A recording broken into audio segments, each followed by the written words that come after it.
Assalamualaikum warahmatullahi wabarakatuh. Alhamdulillahi rabbil alamin. Wabihi nasta'in ala umurid dunya waddin. Wa sallallahu wasallam ala nabiyyina Muhammadin wa ala alihi wa ashabihi wa man sara ala nahjihi wa iktafa bi atharihi wa da'a bi da'watihi wa istanna bi sunnatihi ila yaumiddin. Wa la hawla wa la quwwata illa billahil aliyyil azim. Amma ba'du. Allahumma salli ala Muhammad wa ala ali Muhammad kama sallaita ala Ibrahim wa ala ali Ibrahim innaka Hamidum Majid. Allahumma barik ala Muhammad wa ala ali Muhammad kama barakta ala Ibrahim wa ala ali Ibrahim innaka Hamidum Majid. Baik, alhamdulillah, kita bersyukur kehadrat Allah Subhanahu wa taala. Pada pagi ini kita diberikan nikmat dan juga kurniaan daripada Allah Subhanahu wa taala untuk sama-sama kita berada di dalam majlis ilmu, majlis yang dibaca padanya ayat-ayat Allah, majlis yang dibaca di dalamnya sabda junjungan besar Nabi kita sallallahu alaihi wasallam, majlis yang dibacakan di dalamnya perkataan para sahabat Nabi radhiyallahu anhum wa ardah, dan majlis dibacakan juga perkataan-perkataan tabi'in, atba'u tabi'in dan golongan yang mengikuti mereka yang berada di atas siratal mustaqim, yang berada di atas jalan yang lurus. Baik, pagi ini insya-Allah kita akan sambung membahaskan tentang tafsir salaf terhadap siratal mustaqim. Seperti mana yang kita dah bahaskan sebelum ini, kita sebutkan tentang tafsir doa dan bagaimana kita menghayati doa yang kita baca di dalam surah Al-Fatihah, iaitu ihdinas siratal mustaqim, dan bagaimana kita melihat praktikal daripada Nabi kita sallallahu alaihi wasallam, amalan yang dilakukan oleh Nabi kita sallallahu alaihi wasallam yang kita kongsikan sebelum ini, hadis bacaan Nabi kita sallallahu alaihi wasallam sebelum baginda membuka ataupun memulakan solat malam baginda, iaitu doa yang kita kongsikan sebelum ini. Dan insya-Allah kita akan kongsikan semula apa dia faedah daripada doa tersebut dalam bentuk tulisan insya-Allah. Dan seterusnya kita nak bincangkan tentang apa yang dimaksudkan dengan siratal mustaqim berdasarkan tafsir daripada para sahabat Nabi. Dan yang pertama, untuk kita jelas tentang kaedah tafsir. Ini antara faedah yang penting untuk kita semua mengetahuinya, iaitu kaedah tafsir yang terbaik. Apakah kaedah tafsir yang terbaik? Baik, jawapannya, tafsir yang pertama sekali, Al-Quran ditafsirkan dengan Al-Quran. Al-Quran ditafsirkan dengan Al-Quran. Baik, apa praktikal dia? Kita tak mau cerita tentang teori dia, kita terus praktik. Maknanya kita terus tengok. Praktik tu maknanya kita terus tengok ke di mushaf kita ataupun dalam aplikasi Quran yang kita ada. Baik, kita tengok siratal mustaqim ini. Pertama sekali, macam mana cara kita nak faham siratal mustaqim itu menggunakan kaedah tafsir yang paling utama, iaitu Al-Quran ditafsirkan oleh Al-Quran. Apa maksud Al-Quran ditafsirkan oleh Al-Quran? Maknanya, kita sedia maklum Al-Quran kalamullah, kan? Jadi bila kita nak faham kalamullah, kita kena faham seperti mana yang dikehendaki oleh Allah, kan? Itu yang disebutkan oleh Imam Asy-Syafi'i rahimahullah taala dalam kitabnya Ar-Risalah. Makna bila sebutkan nak faham Al-Quran dan sunnah ini, nak ada fiqh, pemahaman dalam terhadap Quran dan sunnah ni, mestilah difahami ala muradillah.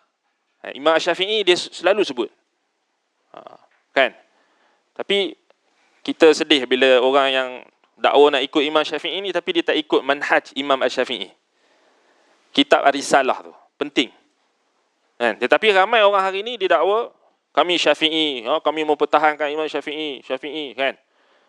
Sampai ada baru-baru ni bila ada seorang ustaz senior kita dalam kuliah dia, kan? Dalam salah satu kuliah dia tu, dia orang cut, jahat dia orang ni, dia orang potong, kan? Kemudian dia orang mendakwa kononnya ustaz tersebut menghina Imam Asy-Syafi'i. Walhal kalau kita tengok balik konteks ustaz tersebut ceritakan tentang pandangan Imam Syafi'i, memanglah disebut Syafi'i kan, tapi memang dalam perbahasan dalam kelas tu memang disebut agak macam santai sikit lah kan, kita faham lah kan, memanglah disebut Syafi'i saja kan. Kemudian disebut dalam konteks kuliah dia tu disebut itu pendapat Syafi'i, dan kita tahu Syafi'i ni agak menyusahkan. Kemudian dalam konteks perbahasan dia tu, tapi dia orang cut kan, sebab ustaz tu tengah buat perbandingan pendapat dalam satu perkara, pendapat Syafi'i dan pendapat Ahmad bin Hanbal kan. Kemudian kebetulan dalam kuliah tu jemaah-jemaah yang hadir tu gelak sikit, nampak jahat, dia orang cut ustaz tu punya video, dia orang sebarkan, dan mungkin itulah yang menjadi punca maknanya ustaz tersebut ditahan. Dan ini kita kena maknanya betul-betul memang dia orang akan carilah kan, memang dia orang akan cari mana saja bahagian yang mungkin boleh difahami dalam konteks yang salah, dia orang akan laporkan kepada pihak berkuasa dan buat tuduhan. Yalah, memanglah kalau kita tengok sekerat, memang kita tengok macam mempelekehkan Imam Syafi'i, tapi kita faham, kita bersangka baik dengan guru kita bersangka baik dengan ustaz-ustaz yang senior ni. Dalam dia ialah panjang kan, kuliah tu panjang. You cut kat situ, you tak tengok dulu konteks dia yang awal dia macam mana, dia tengah bahas tentang apa. Jadi memanglah ada bila disebut dekat dalam video tu disebut Asy-Syafi'i kan, dia tak sebut Imam Syafi'i, jadi isu. Walhal kita dah sebut sebelum ni kan, maknanya nama-nama para sahabat pun kalau tak letak Sayyidina pun tak ada masalah pun, kerana diketahui mereka itu ilmu mereka kan. Kalau Ahmad bin Hanbal, kita sebut Ahmad bin Hanbal pun tak ada masalah kan. Kalau kita buka kitab musnad dia, kalau kita kata qala Ahmad kan, rawahu Ahmad, kita tak kata rawahu Imam Ahmad, qala Ahmad bisanadihi qala hadatsana, tak ada masalah. Kalau kita nak sebut imam pun tak ada masalah, memang dia layak, tak mengubah dia punya kedudukan kan, dan penghormatan kita terhadap dia. Kemudian sama juga Asy-Syafi'i, kalau kita sebut Asy-Syafi'i saja ada masalah, tapi bagi golongan-golongan yang masalah ni, dia bukan nak cari masalah, dia bukan ada niat yang baik lah, tapi dia ada tujuan yang jahat. Jadi apa sahaja perkara yang boleh menuduh seseorang itu kononnya menghina seorang imam, maka dia akan cari. Jadi itu tentang kita kata konteks yang salah kan. Baik. Jadi Asy-Syafi'i rahimahullah taala, bila kita sebut Asy-Syafi'i saja, jadi di isu dia kata, kenapa tak sebut imam? Kan? Kita kata tak ada masalah pun. Kan? Asy-Syafi'i bukan macam ulama-ulama yang ada zaman sekarang ni. Bukan macam ustaz-ustaz yang ada zaman sekarang ni. Kalau tak letak marah. Tak letak dia punya gelaran depan tu, marah. Kan? Kalau ada doktor dia marah kalau tak panggil doktor. Kalau ustaz dia marah tak panggil ustaz. Bahkan dia pun bahasa diri dia ustaz. Kan? Sedangkan kalau kita tengok ulama-ulama terdahulu kan, kalau kita tengok macam mana mereka tak mahu pun gelaran tersebut kan, tetapi orang yang datang kemudian, tapi semasa hidup mereka, mana Imam Syafi'i kata aku ustaz Syafi'i ke kan, panggil aku Syafi'i je, macam tu je kan asalnya kan. Tetapi tengok dia orang ni, macam kita bincang Sayyidina lah, macam isu Sayyidina kan. Cuba bayang kalau nanti orang tak faham isu Sayyidina ni, kalau kita tak sebut Sayyidina Muhammad pun dia akan marah. Dia kata tak hormat Nabi Muhammad. Walhal Nabi Muhammad, kita boleh je sebut Muhammad. Ya Rasulullah. Kan Nabi kita. Dan tak ada masalah pun kalau kita nak sebut Sayyidina. Tapi kalau dalam konteks macam tadi, kita tak sebut imam, tak sebut gelaran, maknanya kita kata bukan bermakna orang itu tidak menghormati. Kan, tetapi dia maknanya nak ringkas. Kan? Baik. Sebab kalau kita tengok, kalau kita perasan, ulama-ulama yang salaf, mereka kalau kita baca sejarah hidup mereka tak terbiasa dengan gelaran-gelaran. Bahkan kalau kita tengok ulama yang kemudian datang dalam zaman dalam kalangan mutaakhirin yang dalam kurun yang ke-7, yang ke-8 Hijrah pun, contoh macam An-Nawawi, Imam An-Nawawi, Yahya ibn Sharaf An-Nawawi, dia marah, dia tak setuju orang letak gelaran dekat dia Muhyiddin. Kan orang bagi gelaran dekat dia waktu dia hidup. Dia masih hidup, dia tak suka. Tapi orang yang datang kemudian kan, macam itulah. Dia, kalau kita tengok, ini yang mereka tak faham. Mereka macam, kalau boleh, kalau nak cakap Syafi'i kena sebut imam. Wajib. Macam dia dihukum wajib pula. Kalau sebut Syafi'i saja, macam kau meremehkan dia. Walhal, sebenarnya apa bentuk kita menghormati Imam Asy-Syafi'i? Yang betul-betul kita, tanda kita ikut Imam Asy-Syafi'i. Kita ikut manhaj dia. Antara manhaj beliau, yang kita sebutkan tadi dalam kitab Ar-Risalah, beliau sebutkan Al-Quran dan Sunnah ini, Al-Quran pertama sekali, mesti difahami mengikut apa yang dikehendaki oleh Allah. Kan? Ala muradillah disebut. Kalau kita cari perkataan, keyword ala muradillah tu dalam kitab-kitab Syafi'i sangat banyak. Ala muradillah, maknanya mesti difahami tentang nama-nama Allah, sifat-sifat Allah, tentang Al-Quran, mesti mengikut kehendak Allah. Jadi, kaedah tafsir yang kita sebutkan tadi, Al-Quran ditafsirkan oleh Al-Quran, dia sebenarnya apa yang disebutkan oleh Imam Syafi'i. Maksud dia tu disebutkan oleh Imam Syafi'i, maknanya kita nak faham Al-Quran dengan kehendak Al-Quran. Maknanya, kalamullah kita nak faham menurut kehendak Allah. Sebab dia yang berkata-kata. Kan? Wahyu itu diturunkan daripadanya. Diturunkan kepada Jibril. Jibril alaihi salam menyampaikan kepada Nabi kita sallallahu alaihi wasallam, dan Nabi kita sallallahu alaihi wasallam menyampaikan kepada para sahabat, dan para sahabat menyampaikan kepada tabi'in, dan tabi'in menyampaikan kepada atba'u tabi'in. Apa bukti yang membuktikan Al-Quran itu sampai kepada kita mengikut kehendak Allah? Mushaf yang kita ada sekarang. Alhamdulillah. Buka mushaf kita, tak kira apa jenis mushaf kita, sama ada yang bercetak ataupun yang elektronik, aplikasi atau dan sebagainya, kita akan dapati mushaf Al-Quran yang kita baca, seluruh umat Islam baca, ayat dia sama. Surah dia sama. Susunan surah dia sama. Walaupun mungkin cetakan ada berbeza dari sudut font, ada berbeza dari sudut muka surat, bilangan muka surat, tetapi surah, ayat, bilangan ayat semua sama. Baik, dan sebenarnya kalau kita nak mudah faham kan, maknanya yang orang sekarang ni duk serabut tentang apakah akidah yang sebenarnya, ahli sunnah ni siapa dan sebenarnya salah seorang ulama dalam mazhab Syafi'i yang hidup dalam kurun yang ke-7 Hijrah, nama beliau Abdul Qahir kalau tak salah, ataupun Abdul Qadir At-Tabrizi Asy-Syafi'i. Beliau seorang qadi, rahimahullah, tapi baca cerita beliau ni sedih sedih. Tabrizi Asy-Syafi'i ni, sebelum kita nak sebut ungkapan itu, anda nak cerita sikit tentang At-Tabrizi ni, ataupun At-Tibrizi ataupun At-Tabrizi Asy-Syafi'i daripada Tibriz. Baik, beliau ketika kecil, dia ibu dengan ayah dia orang yang kaya, orang yang kaya. Kemudian ayah dia meninggal dunia. Dia dibela oleh bapa saudara dia.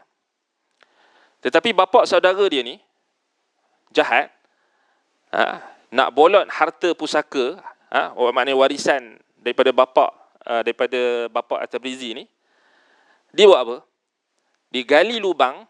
Satu hari dia gali lubang, kemudian dia bawa budak ni, Tabrizi ni, Abdul Qadir ataupun Abdul Qahir ataupun Abdul Qadir. Dia bawa, kemudian dia tolak budak tu ke dalam lubang. Kemudian dia kambus. Tetapi tengok rahmat Allah, Tabrizi ni dia tak mati. Allah jaga dia. Maknanya sampailah dikatakan berapa tahun, maknanya dalam lubang tu, maknanya lubang tu dalam, maknanya adalah sebab-sebab yang Allah jadikan, Allah jaga Abdul Qadir atau Abdul Qahir At-Tabrizi ni.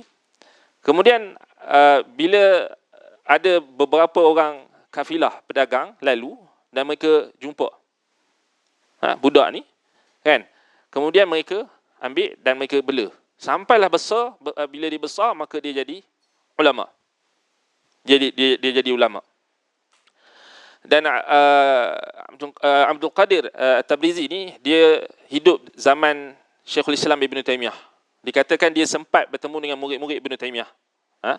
Dan waktu tu kita tahu, waktu tu adalah zaman di mana golongan Asy'ariyah menguasai pentadbiran agama. Masjid-masjid dan sebagainya, mereka pegang tauliah. Dan At-Tabrizi ni dia dilantik jadi qadi. Dia dilantik jadi qadi, alim. Kemudian bila dia tak mau ikut akidah Asy'ariyah, dia dipecat. Dia dipecat.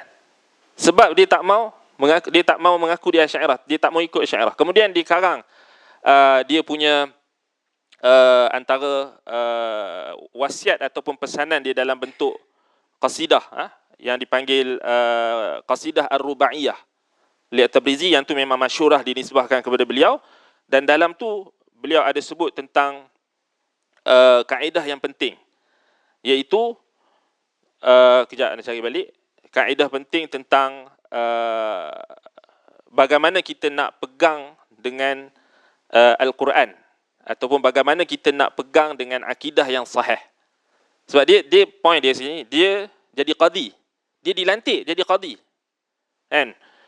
Kemudian bila dia jelas-jelas terang-terang tak mau ikut apa yang mereka seakan-akan macam paksa kan. Sebab syarat dia orang nak jadi qadi ketika itu mesti kena akidah Asy'ariyah.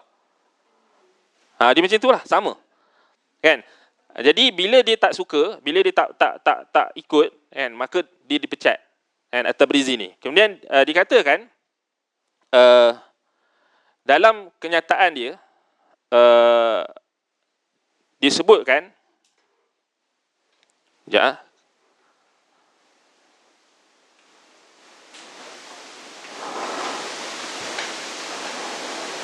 qasidah Rubaiyah. Nama dia Abdul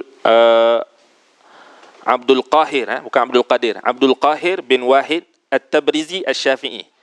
Wafat 740 Hijrah. Jamaluddin, dia punya gelaran dia, Abu Muhammad, Syekh Al-Qadi.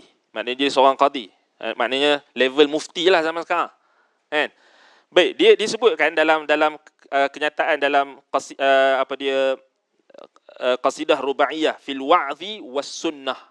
Dia ada, kita panggil qasidah ni, ulama-ulama dulu kan, mereka buat qasidah ni antaranya tujuan untuk memudahkan hafalan ilmu, bukan untuk hiburan apa. Macam zaman sekarang dia jadi hiburan. Dengar menyanyi goyang-goyang kepala, goyang-goyang kaki. Itu dah lari maksud dia. Sebenarnya qasidah ni dia macam syair lah. Kan? Sebenarnya apa hukum dendangan syair ni? Hukumnya harus. Kan? Kalau dengan tujuan yang baik lah. Kan? Tapi kalau dengan tujuan yang tak betul, maknanya maksudnya hukum dia boleh jadi tak betul lah. Maknanya hukum dia boleh jadi haram lah. Kalau ada dalam tu puji-pujian yang melampaui batas terhadap makhluk, ada unsur-unsur syirik contohnya. Kan? Ini asyik-asyik. Ya Hanana kan. Kemudian Arifna madad ya Rasulullah. Dah ada jelas-jelas dah dalam tu kan. Tapi qasidah ulama ahli sunnah yang dulu, mereka sebut benda yang betul lah. Kan? Macam contoh qasidah Rubaiyah fil wa'zi was sunnah. Maksudnya dalam nasihat dan sunnah. Dikatakan di sini, kaedah yang penting kita nak sebutkan tentang Quran, ditafsirkan dengan Quran tadi, disebutkan di sini, antaranya akidah yang diambil daripada Al-Quran. Dia kata di sini, alaika bitahajjudi wa qum tawilan wasjudi. Dia kata hendaklah kamu bangun tahajud. Wa qum tawilan wasjudi. Nampak qasidah dia suruh bangun tahajud. Dan bangkitlah, wa qum tawilan maknanya qiyamlah, bangkitlah, baca Quran tu dengan panjang, tawilan, wasjudi dan sujud kepada Allah. Wa bit nadimal farqadi washrab ku'usal admu'i. Kan? Dia kata di sini, kesalilah sepanjang malam bersama farqad sang bintang. Maknanya ini bahasa dia lah kan. Minumlah gelas-gelas air mata. Maknanya washrab ku'usal admu'i. Siapa yang belajar bahasa Melayu ni dia tahulah dipanggil apa? Apa benda dalam sastra. Ini penting juga benda-benda macam ni kan. Bahasalah dia kata wabit nadimal farqadi washrab ku'usal admu'i. Kesalilah sepanjang malam akan dosamu. Itu maksud dia kan? Bersama farqad sang bintang. Farqad ni satu bintang. Maknanya diiringi dengan bintang-bintang malam yang ada kan, makhluk-makhluk Allah yang ada. Dan minumlah gelas-gelas air mata, maknanya tangisilah dosa-dosa kamu pada waktu malam. Tapi yang penting jangan buat live jangan buat Facebook live, jangan buat TikTok live, janganlah. Dulu dah ada dah dulu. Anda pernah tengok dengan mata anda sendiri bila waktu kita aktif di media sosial dulu, memang ada orang buat. Bahkan waktu PKP tu lebih dahsyat, ada orang yang buat siap buat bubuh bank account bank lagi. Dia buat live qiyamul lail, tahajud kemudian bawah tu dia buat apa? Dia letak account bank. Kan? QR code dan macam-macam lagi. Waktu PKP kan. Jadi kita kata dahsyat dia punya syaitan punya idea tu.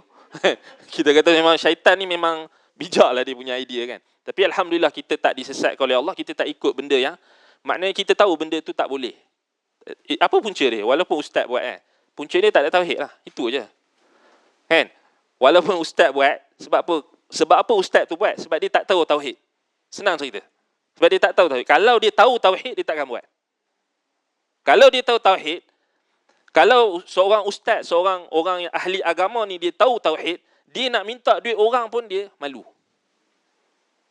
Kalau dia tahu tauhid. Dia nak minta tolong orang pun dia akan malu. Kalau dia tahu tauhid betul-betul. Kalau dia tahqiq tauhid. Jadi persoalan dia yang kita tengok hari ni macam-macam. Buat vele doa lah.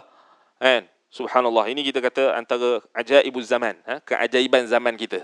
Kan? Baik, balik pada perkataan beliau tadi. Jadi dia suruh bangkit malam, tahajud. Kan? Kemudian menangis atas dosa-dosa kita sendiri yang kita lakukan, maknanya mengadu kepada Allah SWT. Kemudian dia kata dekat sini, qif inda hukmil mushafi min ghairi ma taharrufi.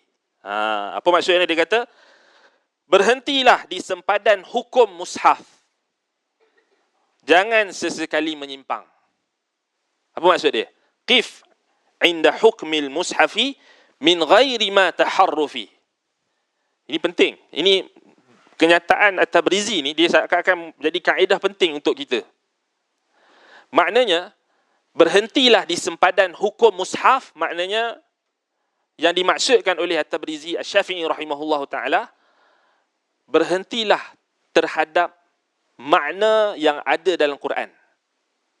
Kalau Quran sebutkan kepada kita tentang sifat-sifat Allah taala, contohnya Allah taala bersemayam di atas arasy, singgah sananya yang maha agung. Ar-Rahmanu 'alal 'arsy istawa. Kita baca, semua orang Islam baca mushaf Al-Quran. Tengoklah, bukalah Quran kita sekarang ni. Allah kata Ar-Rahmanu 'alal 'arsy istawa. Dia Ar-Rahman yang maha mengasihani, bersemayam di atas arasnya. Istawa 'ala tidak ada makna melainkan makna al-ulu wal-irtifa', meninggi. Maknanya bersemayam. Kalau kita terjemah bersemayam, ini juga sabit daripada Ibnu Abbas radhiyallahu anhuma, antara tafsir kepada ala, istawa 'ala al-'arsy, jalasa 'ala al-'arsy, duduk di atas singgasananya. Tapi ada orang kata, macam mana ni duduk? Kalau duduk sama dengan makhluk. Itu kau yang fikir. Kan? Tetapi kita beriman dengan ayat Quran tadi. Ar-Rahmanu 'alal 'arsy istawa. Tiba-tiba ada golongan Mu'tazilah yang dia kata, tak. Dia kata bukan. Bukan istawa dia kata, tapi istaula dia kata, dia tambah lam. Sebab itu Imam Ibn Khuzaimah, Imamul A'immah, imam bagi seluruh imam-imam dalam mazhab Syafi'i dan ulama hadis, Imam Ibn Khuzaimah, Muhammad Ibn Ishaq Ibn Khuzaimah rahimahullah ta'ala, wafat 311 Hijrah. Imam Ibn Khuzaimah digelarkan orang yang tukar ayat ataupun orang yang takwil ayat istawa kepada istaula dengan tambah lam. Mereka ini seperti Yahudi yang tambah nun pada hittah. Betul Betul tak dalam surah Al-Baqarah Allah kata wa qulu hittatun naghfir lakum khatayakum wa sanazidul muhsinin. Allah Taala perintahkan kepada Bani Israel masuk ke Baitul Maqdis dan masuk dalam keadaan tunduk, masuk dalam keadaan merendah diri kepada Allah dan ungkapkan perkataan hittah. Apa maksud hittah? Hutta lana khatayana, maknanya hittah ni dia macam istighfar. Hutta lana khatayana maknanya hapuskanlah untuk kami dosa-dosa kami wahai Tuhan. Hittah itu maksudnya. Allah kata kat mereka qulu hittah. Mereka tak mau ikut apa yang Allah perintahkan kepada mereka. Mereka tambah nun, hintah. Mereka tambah hintah. Itu dalam riwayat disebutkan mereka tambah nun. Jadi gandum. Jadi makna gandum. Wa qulu hittatun naghfir lakum khatayakum. Asalnya hittah tu maknanya hutta lana khatayana. Hapuskanlah untuk kami wahai Tuhan dosa-dosa kami. Kemudian mereka ubah, mereka tambah nun saja. Hintah, jadi gandum. Mereka main-main dengan perintah Allah. Allah Subhanahu Wa Taala murka dan Allah laknat mereka. Sebab itu Imam Ibn Khuzaimah dia faham Mu'tazilah dan orang yang nak ikut Mu'tazilah. Yang tambah, yang takwil ayat sifat. Antaranya istawa tu jadi istaula. Dan yang sebut juga Mu'tazilah punya takwil ni, Imam Abul Hasan Al-Ash'ari rahimahullahu ta'ala dalam kitabnya Maqalat Islamiyin. Yang dia orang kata Asy'ariyah tu, imam mereka pun kata. Tapi bukan imam mereka lah, mereka ikut yang Asy'ariyah yang kemudian. Imam Abul Hasan Al-Ash'ari sebut dalam Maqalat Islamiyin yang takwil atau tafsirkan istawa dengan istaula, ini adalah pendapat Mu'tazilah. Sebab dia tahulah. Sebab dia 40 tahun hidup dalam Mu'tazilah. Kerana bapa tiri dia adalah Mu'tazilah. Kan? Dia dibela oleh ulama Mu'tazilah. Walhal asalnya Abul Hasan Al-Ash'ari ni asalnya bapa dia sunnah. Kemudian bila bapa dia meninggal, yang menikahi ibunya adalah seorang Mu'tazilah. Tu jadi Mu'tazilah tu. 40 tahun tapi Allah Taala bagi petunjuk dekat dia sehinggalah dia meninggalkan ajaran Mu'tazilah tu. Walaupun setelah itu ulama-ulama yang kaji tentang akidah Abul Hasan Al-Ash'ari ni, mereka kata bila bayangkan 40 tahun dia bergelumang dalam Mu'tazilah, dia duduk membesar dalam Mu'tazilah, ada lagi saki baki karat-karat Mu'tazilah yang dia tak boleh nak buang. Yang tu, itu yang diperincikan oleh ulama akidah tu. Ulama yang datang kemudian yang kaji itu. Tetapi secara umumnya dia bertaubatlah. Secara umumnya dia kembali kepada ahli sunnah. Itu yang dia karang kitab Al-Ibanah. Kan? Sebab itu sebahagian ulama kata kitab Maqalat Islamiyin ni, dia punya kebaikan dia antaranya kalau kita nak rujuk tentang perkataan-perkataan Mu'tazilah, rujuklah kitab Maqalat Islamiyin. Sebab Imam Abul Hasan Al-Ash'ari sendiri dia dulu bergelumang dengan Mu'tazilah. Dia paling tahu tentang maqalat Mu'tazilah. Dia paling tahu tentang pendapat-pendapat Mu'tazilah. Sebab itu kita tak pelik sekarang ni bila ada orang yang gencar nak menuduh orang yang nak bawa, kita katakan ajaran yang asal, yang kita kata sebelum diganggu gugat oleh unsur-unsur asing. Kerana kita tahu Mu'tazilah ni dia ambil daripada falsafah. Dia ambil daripada ilmu kalam yang mereka bina kaedah-kaedah tu ambil daripada falsafah. Asas mereka adalah falsafah. Dan bukan asas daripada wahyu. Sebab itu Imam Ibn Khuzaimah antara yang sebut dengan jelas takwilan Mu'tazilah dan orang nak ikut mereka, termasuklah golongan Asy'ariyah yang nak ikut usul Mu'tazilah tu. Zaman sekarang tak percaya kalau kita sebut Ar-Rahmanu 'alal 'arsy istawa, dia tuduh kita musyabbihah. Dia tuduh kita mujassimah, dia tuduh kita pula sesat. Walhal asalnya semua orang Islam wajib berhenti kepada mushaf, betul tak? Macam Imam At-Tabrizi kata tadi, qif 'inda hukmil mushafi min ghairi ma taharrufi, tanpa kita menyelewengkan dia. Berhenti pada hukum mushaf maknanya okey sekarang kalau kita nak ajak orang-orang yang mendakwa mereka yang betul, mereka dakwa ahli sunnah ni Asy'ariyah, mereka kata Asy'ariyah dan Maturidiyah saja, apa hukum yang kita nak ajak mereka untuk kembali? Sebenarnya kalau kita nak buat debat, cara yang kita buat sekarang ni tak betul.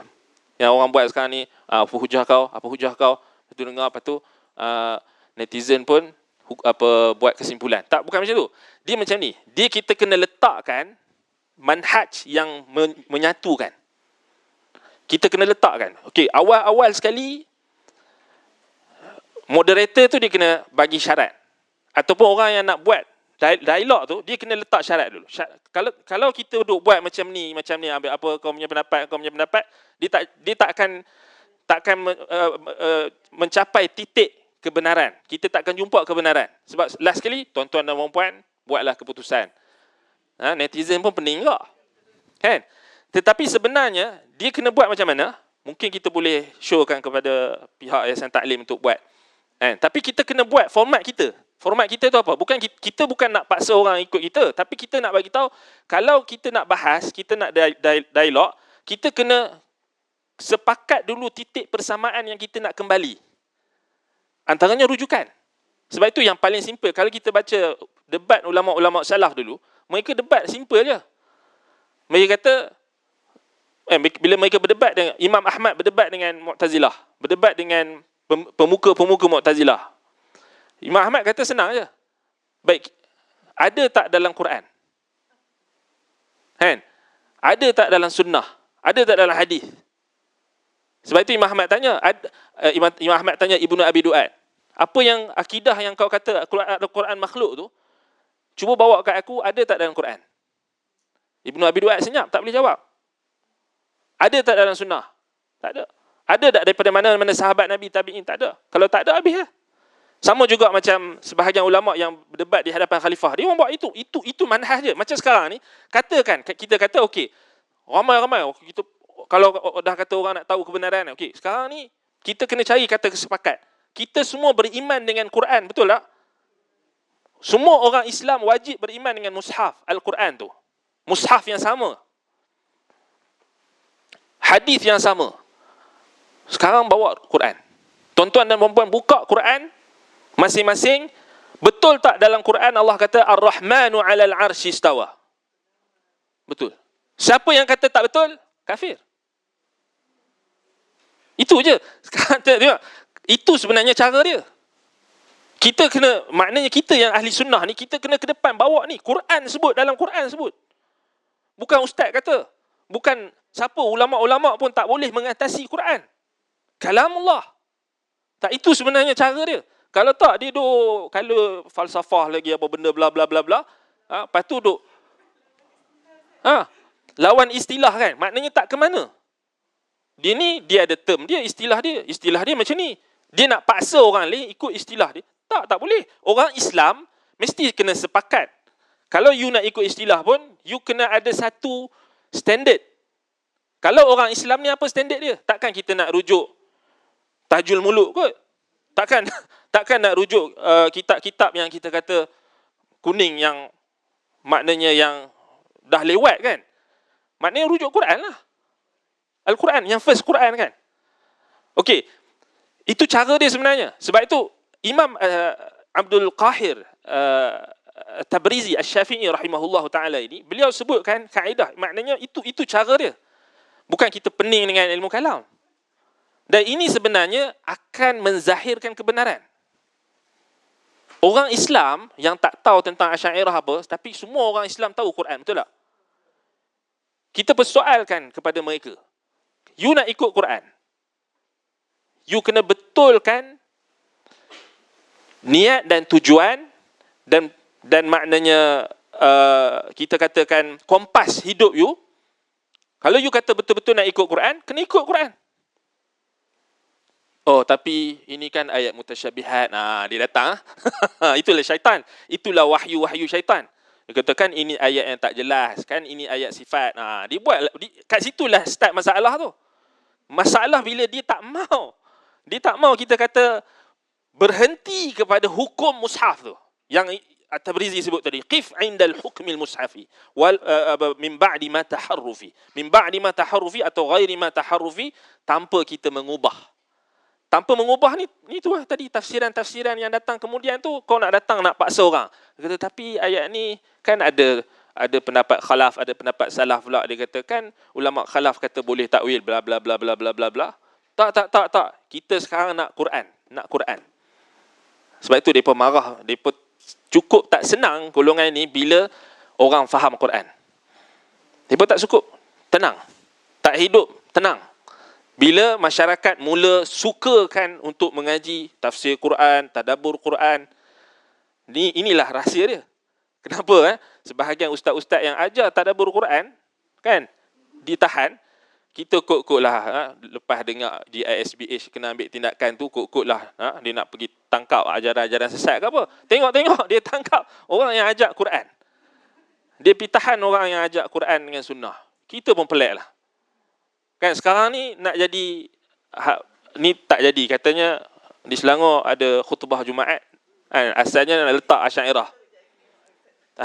Tapi sekarang dia dah tukar dah, integriti pula kan. Baguslah tu. Kena ada integriti kan.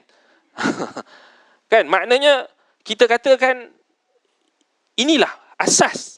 Sebab itu kita katakan ahli sunnah, kan, kita memang kita tak ada nak kata kita nak ada kekuasaan, kan, dalam konteks sekarang ni kita nak ada jawatan ke apa, kita memang tak mau jawatan-jawatan ni, kan. Tetapi kita kena yakin Allah akan bantu kita dengan hujjah. Allah akan bantu kita dengan Quran itu sendiri. Sebab itu Allah Ta'ala perintahkan kita untuk berjihad. Wajahidhum bihi jihadan kabira. Wajahidhum bihi. Bihi itu dengan Quran. Jihadlah dengannya, dengan Quran. Jihad yang besar.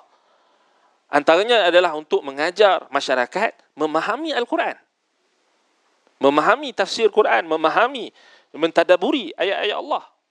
Itu yang kita katakan usaha yang sepatutnya kita kena sokong, bukan disekat, kan?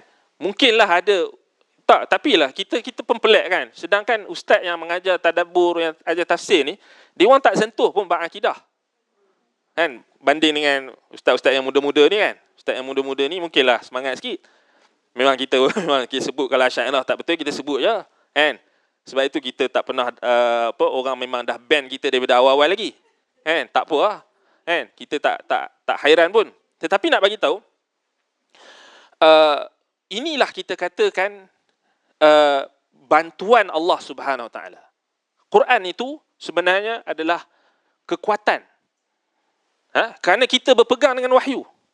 Kita berpegang dengan hablullahil matin, kata Ali bin Abi Talib. Tali pegangan Allah yang kukuh. Tali Allah yang kukuh. Wa'tasimu bihablillahi jami'an wala tafarraqu.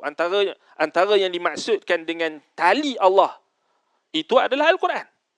Dan kita akan tengok nanti sebahagian ulama salaf mentafsirkan Siratal Mustaqim sebagai Al-Quran. Siratal Mustaqim itu Al-Quran. Seperti mana datang dalam tafsir Ibnu Mas'ud.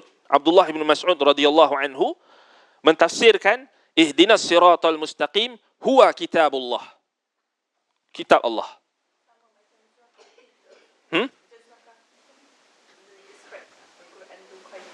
Ya, sama. Semua. Dan balik pada perkataan At-Tabrizi tadi. Disebut lagi wala takhud waqa'ta fi aqwali ahli al-bid'ah. Dia kata jangan terlalu mendalam kemudian takut terjatuh ke dalam petua-petua ahli bid'ah. Petua-petua ahli bid'ah tu lah pusing-pusing tu. Inilah yang falsafah tu, yang ilmu kalam tu, pusing sangat. Inilah dia kata bukan ini, dia kata maksud dia macam ni, dia petua-petua dia. Kaedah-kaedah dia. Kaedah-kaedah ulama dia yang diletakkan sekian. Dia kata kita kena ikut yang ni. Kalau Al-Quran itu datang macam ni, takwil lah dia. Kerana Al-Quran itu dia kata boleh membawa kepada tajsim. Beriman dengan zahir Quran tu boleh membawa kepada tajsim. Maknanya menjisimkan Allah, menyamakan Allah dengan makhluk. Ini bahaya. Sedangkan ulama-ulama kita antara ini ulama mazhab Syafi'i ni. Kan? Maknanya kurun yang ke-8 Hijrah dah lewat, tapi ada saja yang berpegang dengan salaf. Bukan nak kata semua ikut Asy'ariyah. Kan? Al-Amidi, ulama besar dalam Asy'ariyah, Al-Amidi dalam kitabnya Abkarul Afkar, disebutkan bila disebutkan tentang makna ahli sunnah kan, dia sendiri sebut sebab dia Asy'ariyah, disebut Asy'ariyah was salafiyah, disebut salafiyah. Kan? Tak, itulah yang kita nak seru sekarang ni. Kita memang tak nafikan sekarang ni bila pertembungan tu dah jadi hangat sangat. Kita tak maulah nak memenangkan branding salafi tu sangat. Kita tahu kita kena ada hikmah juga. Kerana kita tahu memang kita tak boleh pun nak paksa Asy'ariyah tu ikut jadi salafi. Cuma kita minta supaya masing-masing pihak berlaku adil. Antaranya pihak yang ada kuasa, dia tak bolehlah menindas dan cuba nak memaksa orang lain untuk ikut aliran dia. Itu je yang kita sebutkan dalam program kita yang sebelum ni pun kita sebut yang samalah. Asalnya memang tak dikeluarkan pun salafiyah tu daripada ahli sunnah, dan itulah sebenarnya manhaj ulama Asy'ariyah yang macam Al-Amidi. Al-Amidi wafat dalam 600 lebih Hijrah. Dia pun tahu kan, zaman tu pun memanglah Asy'ariyah ada kuasa, tapi dewan pun adil. Dewan still tak keluarkan salafiyah daripada ahli sunnah. Kan, walaupun kita pada hakikatnya kita tahu ahli sunnah tu siapa, kan, yang betul-betul ahli sunnah tu siapa, kan, tetapi kita dalam keadaan kita maknanya tahu kita dalam ini panggil politik lah kan, maknanya dalam keadaan maknanya kita tahu kita tak boleh nak memaksa orang yang nak ikut aliran yang takwil tadi, kan, tapi kita nak kurangkan, kita nak minimumkan dia punya kesan yang kita kata boleh menimbulkan konflik tadi. Antaranya adalah kita tak bolehlah bila kita nak buat undang-undang tu kita nak memaksa. Kan, kita bagikan kebebasan. Kan? Bagikan kebebasan. Kalau you rasa you tak boleh nak explain kepada pengikut you dan you takut pengikut you bertaubat dan kembali kepada salaf, itu salah you lah. Kan? Antaranya produk-produk dia, kalau Ana sendiri nak cakap Ana ni produk gagal dia orang kan. Asy'ariyah yang kita pun belajar daripada kita pun bukannya lahir-lahir terus jadi salafi. Kita pun belajar kita Asy'ariyah juga. Kita ikut ustaz-ustaz yang Asy'ariyah juga, tapi kita kenal ustaz-ustaz kita ni dia tak ada lah kata kena ikut Asy'ariyah. Kan? Kena ikut Asy'ariyah, kena ikut Asy'ariyah. Kalau tak sesat. Tak ada. Macam itulah kita nak. Maknanya kembali kepada asal, tapi golongan yang ada kepentingan ni, dia orang tak mau. Dia orang nak paksa. Sebab itu kalau jenis-jenis nak paksa ni, anda nampak dia perangai macam Syiah. Syiah yang ekstrim, yang ghulu. Contohnya apa yang berlaku kalau kita kaji tentang fasa yang macam mana Syiah Zaidiyah boleh jadi Syiah Jarudiyah atau Rafidah di Yaman. Kalau siapa kaji tentang macam mana jamaah Houthi dia boleh gulingkan kerajaan Sunni di Yaman, dan dia boleh memerintah. Sekarang ni masih lagi dia memerintah di Sana'a. Kan? Macam mana cara dia? Dia orang buat dalam bentuk paksaan. Dia orang lagi dahsyat, dia orang secara bersenjata. Kan? Dan dia kalau kita kaji balik, aliran yang ekstrim ni, dia akan sampai tahap boleh guna senjata tau. Bahaya kalau dia ada kuasa. Kalau dia ada kuasa. Macam Syiah, asalnya Syiah Zaidiyah di Yaman, dia Syiah Zaidiyah ni dia paling dekat dengan ahli sunnah dari sudut dia tak mengkafirkan Abu Bakar dan Umar. Tapi bid'ah lain adalah. Kan? Dia tak kafirkan sahabat Zaidiyah asalnya. Bila dalam Zaidiyah tu sendiri ada pecahan lagi. Pecahan dia orang tu ada yang ekstrim. Yang paling ekstrim ni antaranya Jarudiyah. Jarudiyah ni memang dahsyat lah. Dia orang memang menghalalkan darah selain mereka. Sebab tu bila datang pula support daripada Iran, Houthi, kan?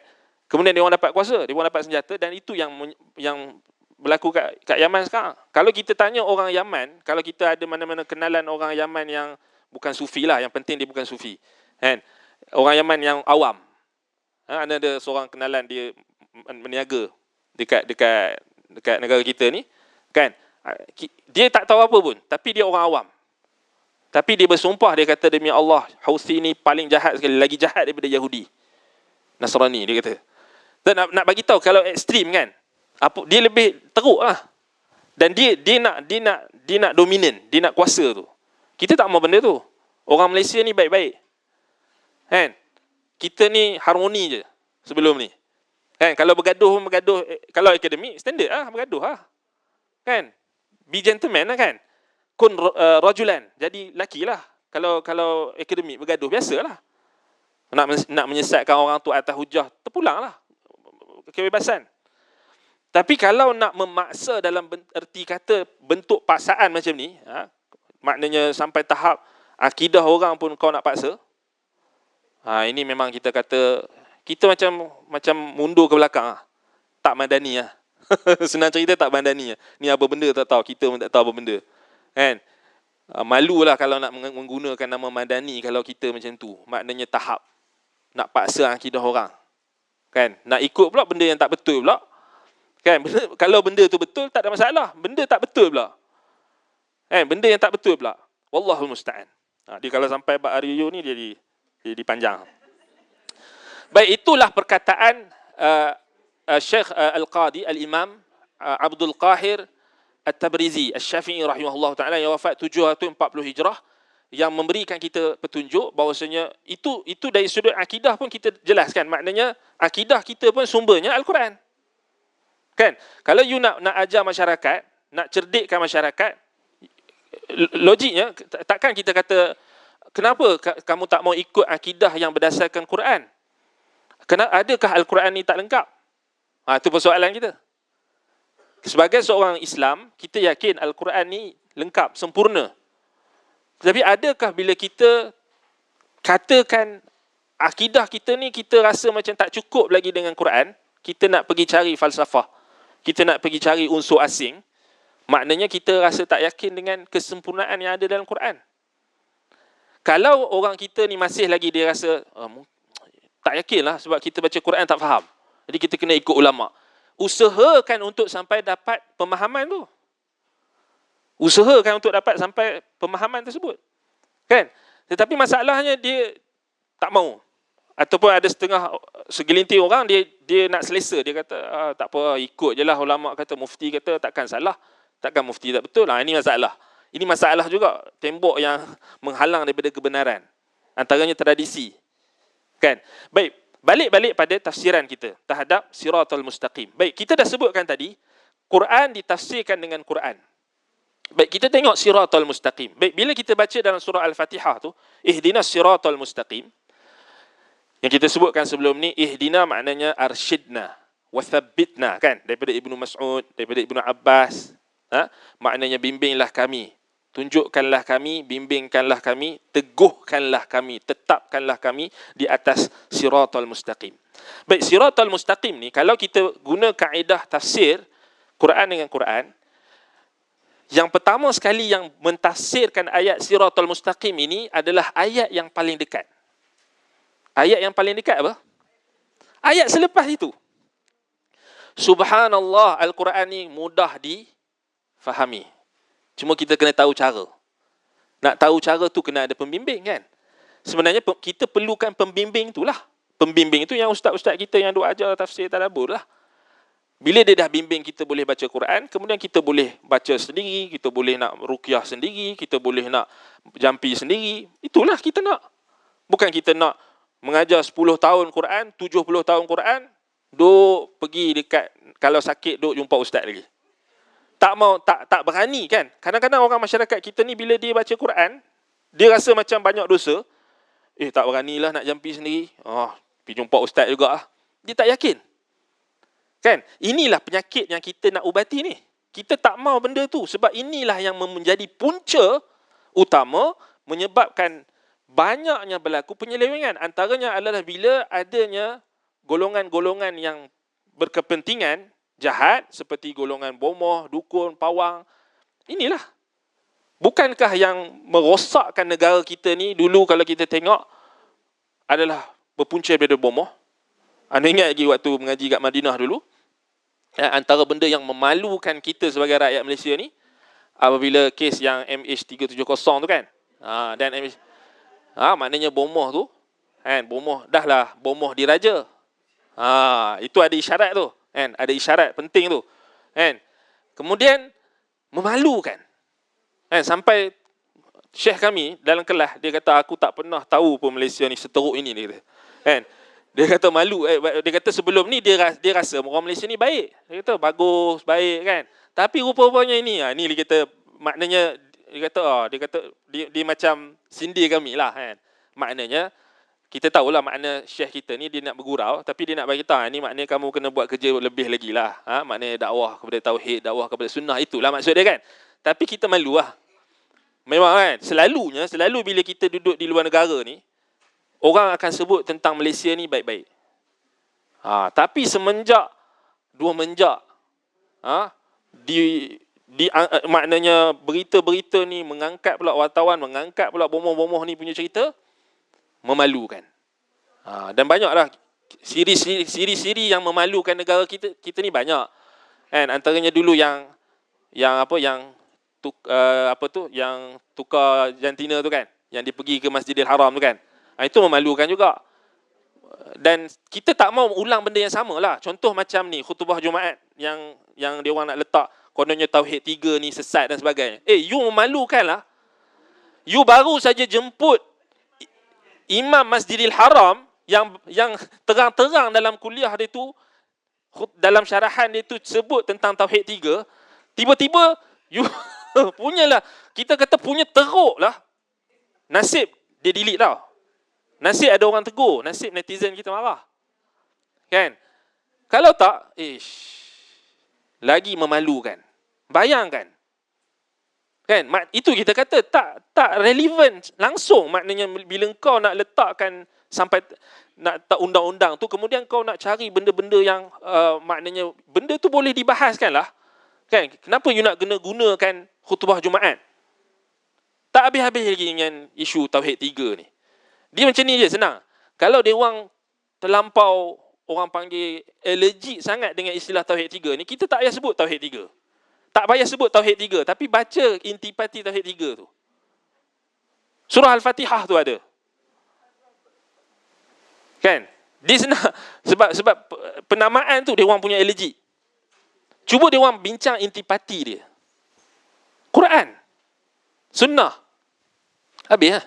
Sebab itu kita kata, kalau kita tengok orang ahli batin ni, dia duduk bawa branding kan, jangan kita layan sangat.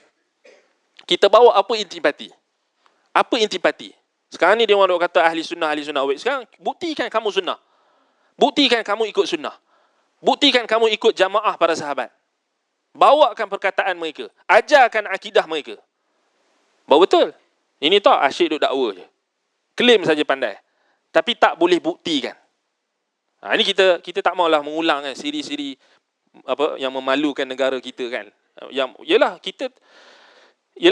Kita kata kita ni hidup bukan di Nusantara saja. Kan? Kita ni dah itu kita kata zaman dah, kita kata revolusi berapa dah, 4.0 dah berapa dah.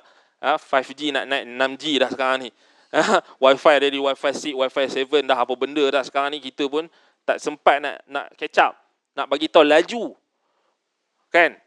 Tapi dia masih lagi duk main kita kata ikut tradisi, kita kena ikut ini. Ini kita kata masalah kita. Baik dalam negara kita, wallahul musta'an. Baik. Balik pada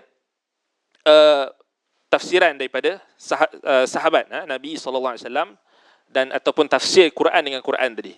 Baik, jadi lepas siratal mustaqim, ihdinas siratal mustaqim tu, ayat lepas tu mentafsirkan ayat sebelumnya.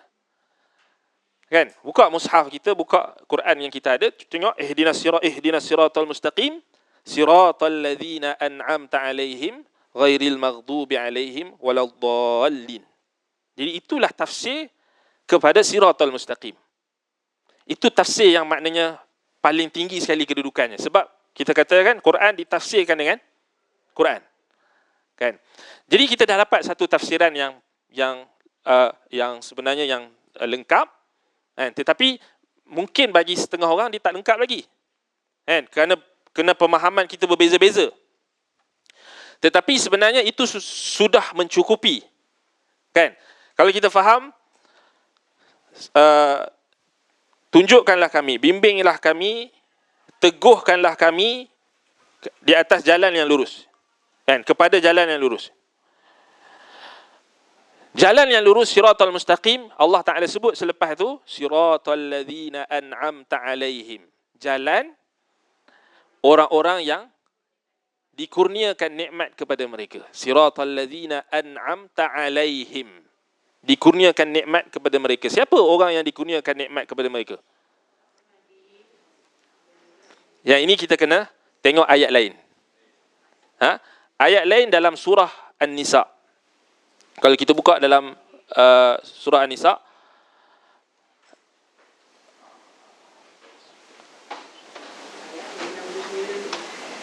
ayat apa? 69. Kan? Dalam surah An-Nisa ayat 69, wa man yuti'illaha wa rasulahu fa ulaika ma'al ladzina an'ama Allahu 'alaihim minan nabiyyin was-siddiqin wasyuhada'i was-salihin wa hasuna ulaika rafiqa. Betul tak? Maknanya Allah Ta'ala kata, wa man yuti'illaha war rasul. Barang siapa yang mentaati Allah dan Rasul. Maknanya dalam surah An-Nisa ayat 69 tu, dia bagi tahu kriteria macam mana kita nak dapat jalan orang-orang yang diberi nikmat tu. So dia bagi tahu terus dekat kita, mentaati Allah dan Rasul. Wa man yuti'illaha wa rasul fa ulaika ma'al ladzina an'ama Allahu 'alaihim. Mereka itulah bersama dengan orang-orang yang diberikan Allah, dikurniakan Allah nikmat ke atas mereka, minan nabiyyin, dalam kalangan nabi-nabi, was-siddiqin, dan orang-orang yang benar, wasyuhada, dan orang-orang yang syuhada, mati syahid, yang berjuang di atas jalan Allah, meninggikan kalimah Allah, was-salihin, dan orang-orang yang saleh. Wa hasuna ulaika rafiqa, dan mereka itu adalah sebaik-baik teman. Baik. Jadi ayat dalam surah An-Nisa ayat 69 tu mentafsirkan siratal ladzina an'amta alaihim. Betul tak? Menjelaskan kepada kita mereka itu siapa. Jadi Al-Quran ditafsirkan dengan Quran. Jadi kita tahu dah minal ladzina an'ama Allahu alaihim, sebab cuba kita matchingkan lafaz dia, betul tak? Siratal ladzina an'amta alaihim, itu dia cara dia. Siratal ladzina an'amta alaihim dalam surah An-Nisa, minal ladzina an'ama Allah faulaika alladzina faulaika ma'al ladzina an'ama Allahu alaihim. An'ama Allahu alaihim. Beza dia surah Al-Fatihah tu an'amta alaihim. Yani faulaika ma'al ladzina an'ama Allahu alaihim, kemudian ada penjelasan dia. Siapa? Minan nabiyyin. Dalam kalangan nabi-nabi. Dalam kalangan nabi-nabi maknanya bermula daripada Nabi Adam alaihi salam, anak dia Syith, kan? Kemudian Idris, kemudian Nuh. Maknanya nasyid tu kena ubah lah lepas ni. Bukan Adam Idris, Adam Syith, Idris, Nuh, Hud, Saleh, baru betul. Sebab Syith memang datang dalam hadis yang sahih di Nabi. Cuma dalam Quran lah. Cuma dalam Quran tak disebut nama dia. So yang jadi nasyid dari Adam, Idris, Nuh, Hud, Saleh tu sebab Syith tu tak ada dalam Quran. So dia tak sebut lah. Tapi kalau kita dah tahu Syith tu memang ada, kan, memang ulama isbatkan kewujudan dan kenabian dia. Bahkan dalam hadis yang sahih disebutkan Syith ini diwahyukan oleh Allah, diturunkan kepadanya suhuf. Suhuf maknanya lembaran-lembaran wahyu. Dia tak sampai tahap kitab, kan? Maknanya suhuf yang ada pada Syith. Seperti yang Allah Ta'ala sebut suhufi Ibrahim wa Musa. Ibrahim dengan Musa dia ada suhuf, dan dia ada Ibrahim dia ada suhuf, Musa ada kitab. Suhuf dan kitab. Taurat, kan? Jadi minan nabiyyin ni, yang ni lah sebenarnya kita kena fokuskan hidup kita. Bila kita nak apa? Nak menelusuri jalan yang lurus ni, adakah kita sibukkan diri dengan cerita artis-artis? Ini refleks. Adakah kita sibukkan diri dengan cerita maknanya sekarang ni orang cerita pasal apa? Pemimpin ini dapat jawatan, pemimpin Trump menang apa semua? Tak. Itu bolehlah kita tahu sikit-sikit maklumat umum. Tapi yang menjadi 24 jam kepentingan hidup kita dalam tempoh 24 jam tu, maknanya kita peruntukkan Lebih masa kita, kalau kita nak betul-betul nak ikut jalan yang lurus, nak teguh di atas jalan yang lurus, kita kena jadikan masa kita itu lebih banyak dengan antaranya jalan Nabi-Nabi ni. Kita nak tahu Nabi-Nabi. Antaranya Nabi kita Muhammad SAW, yang itulah yang diperintahkan untuk kita ikut. Kalau banyak Nabi kan, sebab kita nak fokus yang mana? Maknanya fokus yang Nabi kita lah. Nabi Muhammad SAW. Sebab sunnah dia itu adalah pemutus bagi segala syariat. Syariat dia adalah pemutus bagi segala syariat yang sebelumnya dan yang memansuhkan segala syariat yang sebelumnya. Cuma kita katakan tadi dalam konteks kita menuntut ilmu, maknanya kalau kita nak lebihkan lebih memahami tentang jalan Nabi-Nabi itu, sudah tentu tak ada cara lain melainkan kita menghayati, mempelajari kisah perjuangan para Nabi-Nabi. Kalau kami mengaji di Madinah dulu, dipanggil subjek tarikh dakwah. Tarikh dakwah. Tarikh dakwah ni subjek yang kita belajar tentang sejarah dakwah para Nabi. Kita tak belajar sejarah pendakwah yang ada zaman sekarang ni. Sebab pendakwah yang ada zaman sekarang ni semua lingkup, kecuali yang dirahmati oleh Allah. Kita tak hukum semua kan. Illa man rahimah rabbuk, kecuali yang dihukum. Tapi kalau kita nak ikut yang jenis mainstream, nak cakap terang-terang, tak ada nilai. Tak ada nilai. Yang ada hanya kita tengok benda-benda yang bencana, benda-benda yang kita kata musibah, benda-benda yang kita kata yang tak menenangkan hati kita. Yang kita tengok sekarang ni fenomena apa? Kes-kes yang melibatkan pendakwah-pendakwah pula kan. Yang mana kita katakan dia ada sebab dan punca dia. Sebab utama dia kerana kita berpaling daripada manhaj dakwah para Nabi. Itu je. Sebab kita nak ikut trend masyarakat yang mereka melihat sosok pendakwah ni mestilah seorang penghibur. Pandai mentertawakan manusia. Pandai membuat lawak. Dia mesti package yang paling penting sini pandai menyanyi.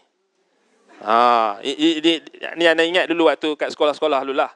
Kan? Kalau nasyid, itu. Kalau ada, habis. Pandai menyanyi, pandai berqasidah. So kita tak mau ikut itu. Kita nak ikut yang فَأُولَئِكَ مَعَ الَّذِينَ أَنْعَمَ اللَّهُ عَلَيْهِمْ مِنَ النَّبِيِّينَ. Nabi-Nabi. وَالصِّدِّيقِينَ. Siddiqin siapa? Iaitu mereka yang benar. Yang ni siddiqin ni kata para ulama antaranya adalah sahabat-sahabat Nabi.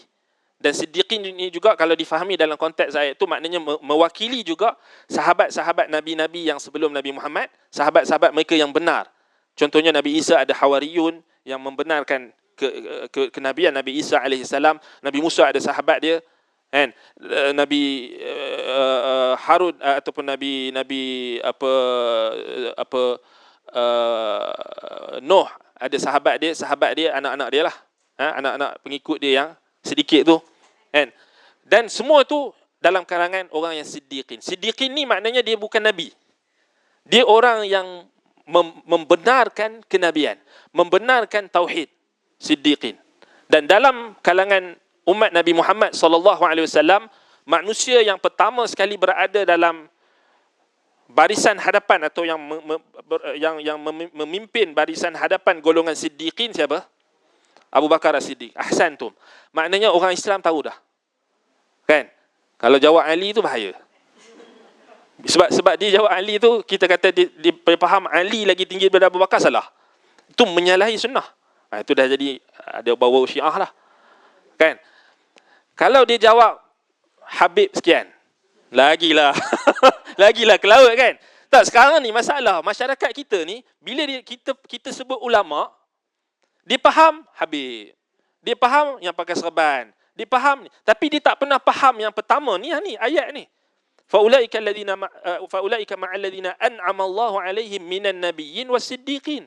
So pertama, jangan kamu bayangkan ulama-ulama yang ada sekarang, mufti-mufti yang ada sekarang, memang jauh dah. Itu dah jauh dah. Itu berapa layer dah tu? Berpuluh-puluh ribu layer dah. Tak sampai pun. Maknanya mesti kita kena faham sahabat Nabi. Kerana kita dah bincang sebelum ni dalam surah At-Taubah ayat 100 tu, Allah Ta'ala puji mereka. Allah Ta'ala reda mereka. Allah Ta'ala tak pernah puji mufti-mufti atau ulama yang ada zaman kita. Siapa berani kata Allah Ta'ala puji mufti-mufti dan ulama-ulama ada zaman sekarang? Siapa berani? Tak ada siapa boleh confirm. Melainkan kita rujuk kepada surah At-Taubah ayat 100, ada pujian yang khusus Allah kepada generasi yang awal. Yang ni yang kita nak marah ni bila dia orang nak keluarkan daripada ahli sunnah. Generasi yang pertama ni. Itu masalah. Ini anak kata memang orang Islam tak boleh sokong langsung. Sebab bila dia nak bataskan tu kan, memang dia telah membataskan sesuatu yang tak diperintahkan oleh Allah. Bahkan berlawanan dengan perintah Allah. Sebab Allah Ta'ala suruh kita ikut golongan yang awal tu. Baik. Faulaika alladhina ma'allahu alaihim, faulaika alladhina an'ama Allahu alaihim minan nabiyyin was-siddiqin wasyuhada. Maknanya syuhada para iaitu dalam kalangan mereka yang mati syahid dalam memperjuangkan agama Allah, memperjuangkan tauhid. Ini dalam kalangan sahabat Nabi, kemudian sahabat-sahabat yang ada dalam kalangan nabi-nabi yang lain, dan terutamanya sahabat Nabi. Syuhada tu jangan faham juga syuhada zaman sekarang. Kalau tak kita pesongkan ayat tu kepada makna yang lain. Sebab orang sekarang dipaham syuhada, okey dia faham yang ada sekarang. Tak semestinya. Ataupun kita boleh katakan tak, itu salah faham. Maknanya kerana sekarang ni zaman fitnah. Kan kalau orang yang kamu kata syahid tu pun kita tak tahu. Kan? Kita tak tahu dalam keadaan fitan. Fitan ni maknanya kita dalam keadaan kita tak tahu mana satu yang betul. Berita pun sekarang ni macam-macam. Kan dalam negara kita ni pun kita tak boleh nak tapis maklumat-maklumat palsu, skamer dan sebagainya, apatah lagi luar negara. Baik, jadi kita tak mau yang tu. Kita tak mau rumitkan pemikiran kita ni dengan benda yang kita tak pasti. Sekarang ni orang kata kumpulan ni mati syahid, kumpulan ni syahid, kumpulan ni syuhada. Salah. Ada orang dibataskan kepada pemimpin parti tertentu ataupun jamaah tertentu ini syuhada. Kan? Sampai dapat dekat, kalau dapat kat Al-Arqam dia katalah Abu Ya syuhada. Ikut suka hati dia kan orang ni kan. Kalau dapat dekat orang yang kumpulan ni dia katalah orang yang ni syuhada pula. Tak boleh. Kita nak sepadukan pemikiran yang sebenar, kita kembali kepada tafsiran Quran. Syuhada maknanya first yang kita kena faham mereka sahabat Nabi. Macam kita sebut sebelum ni, kalau kita nak faham orang beriman dalam Quran. Bila Allah kata orang beriman, ya ayyuhallazina amanu, orang yang pertama sekali beriman, orang yang pertama sekali yang menjalankan perintah Allah tu sahabat Nabi. Yang melaksanakan perintah tu. Bukan orang beriman tu kita faham, awal-awal lagi kita dah faham ulama dan mufti tempat kita. Salah. Atau ustaz tempat kita. Tak, dia pun kena ikut yang awal. Nampak? Sebab masalah sekarang ni itulah yang jadi dia faham. Tengok ni dia tuduh pula kita tak mau ikut ijma' ulama. Ijma' ulama. Dia kata tak mau ikut, dia kata kita ni nak lawan ijma' ulama sebab ijma' mufti lah. Dia kata mufti-mufti dah sepakat. Sejak bila kita boleh confirmkan kan ijma' yang dilakukan oleh mufti-mufti yang ada dalam negara ni? Siapa boleh confirmkan dia adalah maknanya betul-betul adalah hujah? Tak betul cara tu. Kalau tak macam tu, kita pun boleh dakwa. Kan? Maknanya masjid sekian dekat tempat sekian ada ijma' dia. Kalau di Iran Syiah berijma', betul lah. Kan? Maknanya cara tu tak betul. Ijma' ni maknanya kita kena tengok yang Imam Asy-Syafi'i sebut ijma' mu'tabar. Ijma' yang mu'tabar adalah ijma' sahabat. Maknanya mana-mana ulama' yang datang kemudian mereka nak berijma' dengan benda yang tak diijma'kan atau telah diijma'kan. Mereka menyelisihi benda yang diijma'kan oleh sahabat Nabi, mereka tetap tak betul. Contoh, bila mereka kata orang yang berpegang dengan zahir ayat Quran Ar-Rahmanu 'ala al-'arsy istawa, mereka tuduh sesat. Mereka tuduh ciri-ciri sesat. Baik, itu dah ijma' sahabat. Ijma' sahabat mereka berpegang bahawasanya Allah Ta'ala bersemayam di atas arasy. Ijma'. Dinukilkan oleh oleh Imam Az-Zahabi dalam kitabnya Al-Ulu li Ali Al-Ghaffar. Dinukilkan oleh Imam Ahli Sunnah, maknanya Imam Ad-Darimi. Kemudian dinukil dalam Ar-Raddu 'ala Al-Jahmiyah. Kemudian dinukilkan oleh Al-Lalakai, Asy-Syafi'i juga, di mazhab Syafi'i juga. Dalam kitabnya Syarh Usul I'tiqad Ahli Sunnati wal Jamaah, dinukilkan ijma' oleh Al-Muzani, anak murid utama Imam Syafi'i, dalam Syarh Sunnah Al-Muzani, bahwasanya Allah Ta'ala di atas arasy. Ijma'. Dinukilkan ijma' lagi, kalau kita nak nukil memang banyak, oleh ulama'-ulama' yang ramai. Tiba-tiba datang yang kemudian ni dia kata tak, Siapa yang kata Allah di atas aras, dia tuduh sesat. Macam mana pula? Benda dah ijma' kot, sahabat dah ijma'. Bahkan bukan setakat ijma' umat Islam tau. Ad-Darimi sebut ijma' Yahudi dan Nasrani pun. Sebelum kitab mereka diubah. Sebelum mereka terima falsafah juga. Sebelum mereka dah ambil Neoplatonism tu juga. Maknanya apa? Mereka pun sepakat. Sebelum datangnya tafsiran-tafsiran yang menyeleweng dalam ajaran mereka. Maknanya sepakat.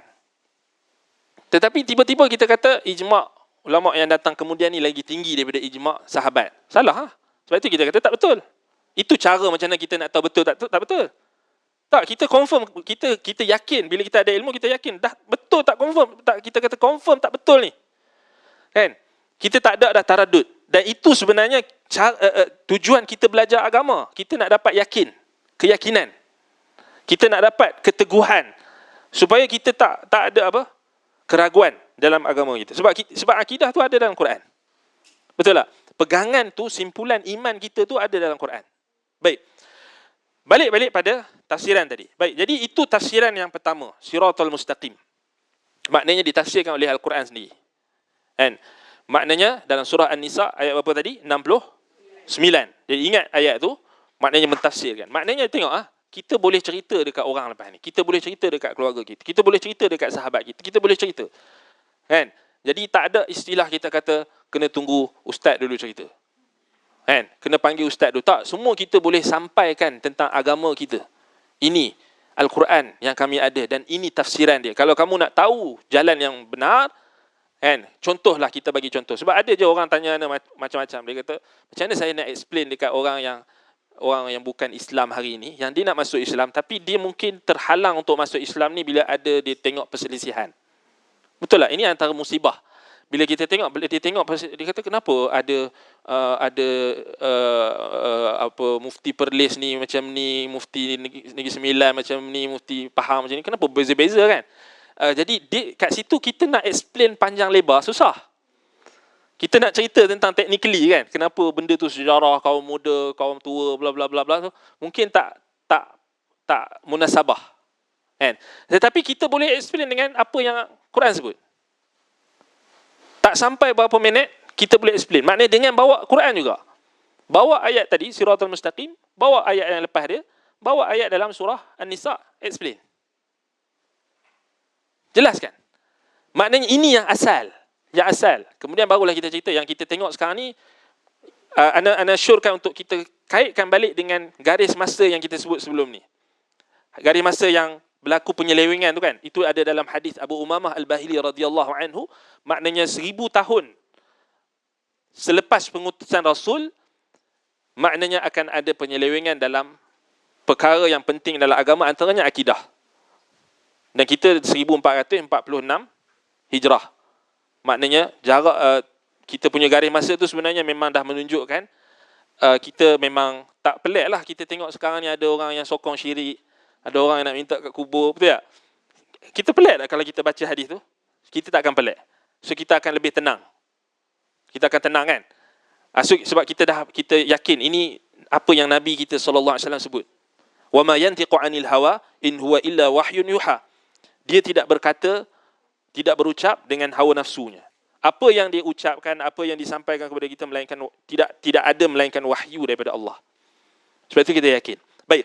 Itu kita tengok sekarang ni kan, macam yalah dia membantutkan. Sebab tu sebahagian asatizah kita yang dia terlibat dalam dakwah kepada non-muslim ni, dakwah orang bukan Islam ni, dia tak mau menyerabutkan. Sebab tu kadang-kadang kita tengok dia tak maulah, macam contoh kalau nak ajar fiqah tu nak serabut dengan nak ajar mazhab Syafi'i ni, mazhab ni, dia takut orang pening. Bukan takut orang yang baru nak masuk Islam tu dia tak orang panggil pening lah kita katakan. Sebab yelah ustaz-ustaz pun pening. Takkan orang awam tu tak pening kan? Maknanya pening. Dia sebenarnya bukan masalah mazhab tak mazhab tu, masalahnya pembawa dia tu. Orang kalau orang agama tu bijak, bagilah dia mazhab apa pun, kalau dia faham Quran dan sunnah, dia boleh explain. Tapi kalau dia jenis orang panggil jenis yang macam Imam Sufyan Ats-Tsauri ada sebut kan, mak dia pesan dekat dia. Sufyan Ats-Tsauri ni antara ulama besar dalam ahli sunnah dan juga ahlul hadis. Mak dia pesan dekat dia kan, kalau kau nak belajar kan, mak dia bagi dekat dia 10 dirham, pergi belajar hadis, 10 hadis. Kalau kau belajar hadis tu, dia boleh mengubah akhlak kau, peribadi kau, tingkah laku kau, bicara kau, akhlak kau, peribadi kau, maka bertawakallah kepada Allah, aku akan bantu kau. Tapi kalau kau rasa benda tu tak berlaku, maknanya kalau benda tu tak boleh mengubah akhlak peribadi kau, baik kau berhenti. Maksud perkataan Imam Sufyan Ats-Tsauri itu maknanya, kalau kita tengok pada zaman sekarang ni, ini kaitan dia dengan perkataan mak Sufyan Ats-Tsauri. Sekarang ni orang jadikan agama ni last choice, pilihan terakhir untuk hantar anak dia belajar agama. Itulah hakikat yang kita kena terima. Kita tengok hari ini betapa ramainya penunggang-penunggang agama. Sebab apa? Anda cakap terang-terang. Puncanya sebab kita ni, masyarakat kita ni, dia ada satu pemikiran, kalau anak dia tak berjaya dalam akademik, dia akan hantar agama. Dia hantar pondok, dia hantar okey pergilah pondok kan. Dapatlah sikit kan, gini bla bla bla bla. Itu. Dan akhir sekali kita melihat orang-orang yang tadi, yang kita katakan yang tak ada amanah, yang mungkin jahat, yang mungkin tak ada akhlak yang mulia, masuk dalam bidang agama, dan inilah yang merosakkan agama. Sebab kita sendiri yang buat macam tu, kita sendiri yang macam tu kan. Macam dulu, anda ingat lagi, dulu kes yang scammer tu, scammer yang menipu kan, dahsyat dia menipu. Dia dulu dikatakan dia ada sakit mental. Kemudian ada orang nasihatkan dia belajar agama. Tak betul tu. Dan akhir sekali bila dia masuk bidang agama, dia rosakkan agama. Nampak tak? Sebenarnya patutnya kan, kalau dia bidang mental tu, dia ambil lah bidang psikologi ke apa, kaji tentang mental itu kan, belajar. Tapi selalunya, sebab apa? Anda tak tahu, mungkin masyarakat kita nampak bidang agama ni mudah dan murah kan, dan kemudian pulangan dia mewah. Kan? Pulangan dia sangat menguntungkan. Mungkinlah. Jadi akhir sekali masuklah berbondong-bondong bidang agama ni orang-orang yang tak tahu apa. Orang yang tak tahu apa ni, orang yang kita kata dia hanya masuk, ada yang masuk nak bekerja saja, ada yang masuk kerana dia nak dilantik jadi penasihat syariah bank sekian, kan? Kemudian bila ada orang nampak orang suka bidang akidah, dia twist, dia masuk, dia loncat bidang akidah, pun dia tak tahu apa, cakap tentang akidah. Itu punca dia. Sekarang ni kalau kita tengok rujukan aswaja kan, bukan mahir akidah pun. Kebanyakannya bidang banking. Aswaja punya rujukan, tak ada pun yang betul-betul mahir akidah. Anda cakap terus terang. Kan? Kita berani. Tak ada pun yang betul-betul mahir akidah. Kita tak boleh nak banding pun dengan ulama-ulama tanah Melayu kita yang macam contoh Dr. Abdul Fattah Harun, yang memang betul-betul alim akidah. Tapi kita sekarang ni ketandusan. Dan akhir sekali orang yang bidang banking tadi, terjun bidang akidah, dia pun tak tahu apa. Itu dah Asy'ariyah Maturidiyah dia. Kalau dia betul-betul faham, dia tak akan jadi macam tu. Dan inilah kita kata punca dia. Macam yang mak Sufyan Ats-Tsauri kata tu. Dia kata, kalau kamu rasa macam kamu ni masalah, tak boleh ubah sikap dan tindak tanduk kamu, jangan ambil bidang agama. Pergi ambil, maksud mak Sufyan Ats-Tsauri pergi meniaga ke, pergi ambil bidang dunia. Tapi kalau agama ni kau belajar, dapat menjadikan kau lebih integriti, lebih ada amanah, maknanya lebih rasa bertanggungjawab, nak mengamalkan ilmu, nak menyampaikan ilmu, tak menyelewengkan agama, silakan. Itu sebenarnya kita kena ada. Tapi masalahnya kita bila tengok, contoh macam ada orang, bila kes Juvana, budak-budak muda kan, dia kata senang masuk je jadi penceramah. Betul? Masuk tahfiz. Jadi kemudian budak tu memerontak, dia tak suka pun. Kemudian akhir sekali inilah yang jadi barah ni dalam masyarakat ni. Yang kartel yang PMS tak boleh, tak settle-settle lagi ni, antaranya kartel agamawan. Yang duk menyeleweng agama ni. Ni yang pergi sampai ke Mekah, minta sedekah, doa, vele, apa semua tu, inilah. Dia jenis yang, yelah betul lah, kita ni nak orang yang agama ni, orang yang bijak. Orang yang intelijen, orang yang integriti, orang yang baik. akhlak dia. Bukannya kita terjun bidang agama ni, kita rosakkan agama. Sebab rosakkan agama tu sebab kita. Sebab kita yang rosak, kita masuk bidang tu, kita merosakkan agama. Itu maksud tersirat yang atau tersurat yang ada dalam perkataan Mak Sufyan Ats-Tsauri rahimahullah taala. Datang kalam daripada seorang wanita, ibu. Kan? Jadi itu kita kata perkara yang realiti yang kita kena terima lah. Kan? Maknanya kerosakan yang berlaku ni disebabkan antaranya orang jadikan pilihan belajar agama ni last choice. Sebab dia dah tak dapat kan. Bidang ni mereka kata, kau ambil lah bidang agama. Paling kurang, paling cikai boleh jadi penasihat syariah bank. Masuk setiap bulan-bulan, sekian. Jadi itu punca dia. Macam mana ingat lagi dulu waktu kita ambil bidang dakwah dan usuluddin ni, orang memang tak tahu pun bidang akidah ni. Dakwah usuluddin ni. Orang kata kenapa tak ambil syariah? Kalau syariah ni confirm dah balik-balik boleh jadi qadi, boleh jadi peguam syariah, bla bla bla bla. Tapi kita tak tengok apa orang kata. Kita belajar agama ni sebab kita nak belajar agama. Betul tak? Alhamdulillah Allah Ta'ala selamatkan kita. Kita tak tengok pun dari sudut kau nak kerja apa.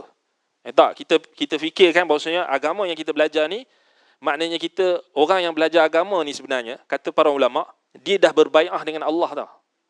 Berbai'ah dengan Allah maknanya Allah dah ambil perjanjian. Syahidallahu annahu la ilaha illahu wal malaikatu wa ulul ilmi qa'iman bil qist. La ilaha illahu. Bayangkan. Ini sebenarnya Allah Ta'ala sebut. Syahidallahu annahu la ilaha illahu. Allah bersaksi. Allah bersaksi bahawasanya tiada ilah yang berhak disembah melainkan dia. Wal malaikah. Bayangkan, malaikat pun bersaksi. Kemudian Allah kata apa? Wa ulul ilmi. Dan ahli ilmu. Takut tu sebenarnya. Kalau kita baca ayat tu, kalau kita sembunyi tauhid, kita sembunyi kebenaran, sebenarnya berat tu. Berat. Bukannya kita anggap ajar agama ni seronok. Bukan. Berat kalau kita tak sampaikan apa yang dah Allah Ta'ala sampaikan kepada kita. Apa yang Allah Ta'ala dah bukakan kepada kita, kita tak sampaikan. Berat. Bayangkan Allah letakkan persaksian ulul ilmi, ahli ilmu, Allah letakkan selepas malaikat. Maknanya kalau orang tu dia betul-betul memahami tugas dan peranan ulul ilmi, ahli ilmu, dia tak akan bermudah-mudah untuk menyelewengkan agama. Dia tak akan mudah-mudah untuk menggunakan agama untuk kepentingan diri dia. Wallahul musta'an. Baik, jadi itu antara nasihat kita tentang perkara tersebut. Baik, balik pada Siratal Mustaqim. Tadi kita dah jelas tentang makna tafsiran Al-Quran itu sendiri. Siratal Mustaqim maknanya ulaika alladhina an'ama Allahu alaihim. Ma'alladhina an'ama Allahu alaihim minan nabiyyin was-siddiqin wasyuhada'i was-salihin wa hasuna ulaika rafiqa. Bila kita tengok Allah Ta'ala sebut, Allah Ta'ala tutup ayat tu dengan wa hasuna ulaika rafiqa, apa maksud dia? Apa refleks pada diri kita?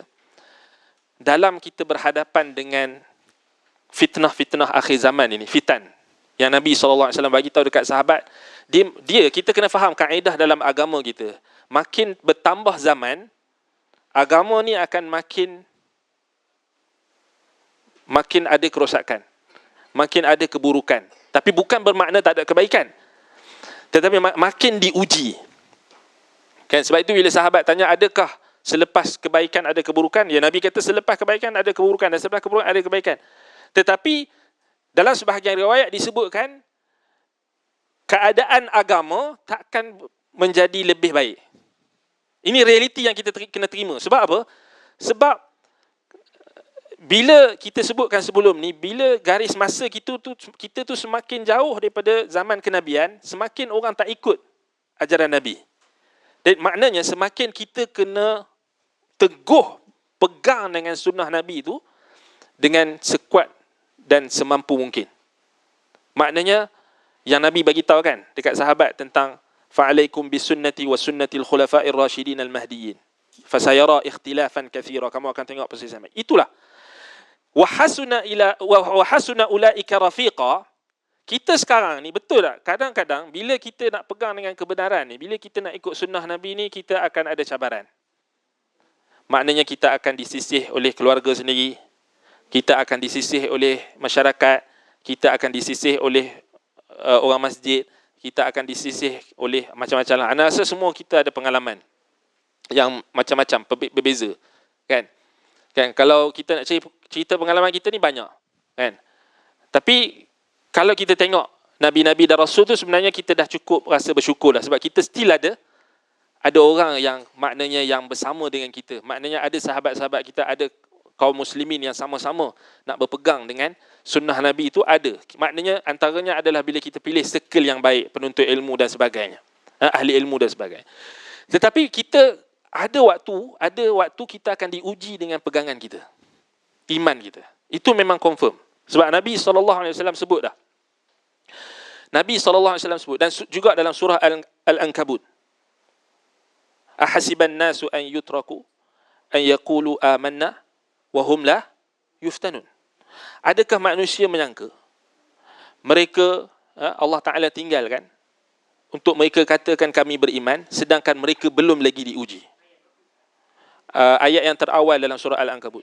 Ayat 2. Surah Al-Ankabut. Ahsiban nasu an yutraku an yaqulu amanna wa hum la yuftanun. Maknanya kita pasti akan diuji.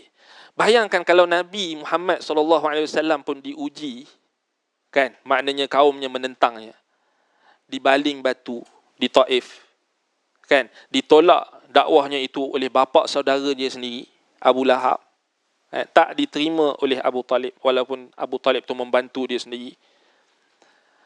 Bayangkan Nabi kita SAW kena macam tu.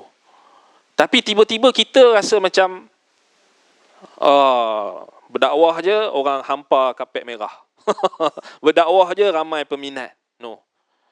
Patutnya kita kena muhasabah lagi. Maknanya pasti akan diuji. Cuma kita minta lindung daripada fitnah. Ya, itu memang Nabi SAW perintah untuk kita minta lindung daripada fitnah yang boleh menguji agama kita. Sebab itu Nabi sebut wala taj'al musibatana fi dinina. Jangan kau jadikan ya Allah musibah yang menimpa kami ini dalam agama kami. So musibah dalam agama ni berat. Kalau musibah bak lain, alhamdulillah, memang kita akan diuji. Tapi kita minta lindung daripada musibah dalam agama. Musibah dalam agama antaranya pegangan kita. Kita mungkin berubah daripada kebenaran kepada kebatilan. Na'udzubillah min dzalik. Itu musibah dalam agama. Wa hasuna ulaika rafiqa ni sebenarnya dia adalah ayat yang memberikan satu motivasi. Targhib. Bila Allah kata wa hasuna ulaika rafiqa, dan mereka itu adalah sebaik-baik teman. Ulama-ulama salaf, kita tengok Imam Az-Zahabi contoh. Di zaman dia, bayangkan ulama-ulama yang di zaman Imam Az-Zahabi ni, dia zaman Ibn Taymiyah, murid dia. Dan juga sebelum-sebelum tu lagi. Bukan kata zaman Az-Zahabi. Az-Zahabi ni dalam kurun yang ke-7 Hijrah lah. Bayangkan zaman yang kedua Hijrah. Kurun yang kedua Hijrah pun ada dah ulama yang rasa terasing bila dia nak pegang sunnah. Contohnya macam Umar bin Abdul Aziz. Yang kita ceritakan sebelum ni cerita dia dan kelas Al-Amthal. Kemudian bayangkan ulama-ulama macam Fudail bin Iyad, kemudian Abdullah bin Mubarak, bila mereka pergi ke masjid.